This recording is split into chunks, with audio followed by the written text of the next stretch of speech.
और युद्ध के बाद ईरान के सुप्रीम लीडर मुस्तफा खामनेई का नया वीडियो सामने आया। मुस्तफा खामनेई सेहतमंद है, वो 7 से 8 घंटे लंबी मीटिंग कर रहे हैं। ईरान के सुप्रीम लीडर ने ट्रंप से टक्कर लेने वाली नई वॉर टीम बना ली है। ईरान की वॉर मशीन में एक से एक कट्टर कमांडर शामिल किए गए। रिपोर्ट देखिए।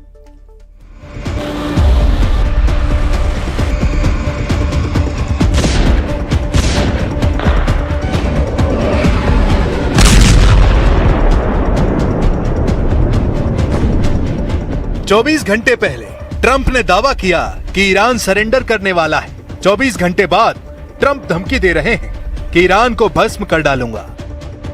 ईरान पर जितने तरह के अमेरिका ने बम नहीं फोड़े हैं, उससे कहीं ज्यादा ट्रंप ने तेवर बदले हैं। कल तक ईरान से डील फाइनल होने का दावा कर रहे ट्रंप आज फिर भड़के हुए हैं। ट्रंप ईरान के दांव को उसी पर आजमाने लगे हैं। ट्रंप युद्ध में हुए नुकसान की डिमांड कर रहे हैं, लेकिन ईरान ट्रंप को शौक पर शौक दे रहा है।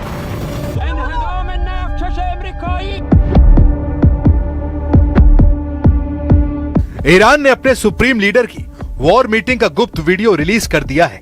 यह वीडियो ट्रंप को 440 वोल्ट का झटका देने वाला है, क्योंकि supreme leader Mustafa Khamenei fit and fine है। मुस्तफा के चेहरे पर कोई टेंशन नहीं दिख रही है, उनके दोनों हाथ सही सलामत हैं। मीटिंग में सुप्रीम लीडर ने जो प्लानिंग की वो अब ट्रंप को डरा रही है, क्योंकि ईरान डील तो दूर की बात अपनी नई वॉर टीम को जंग में उतार चुका है।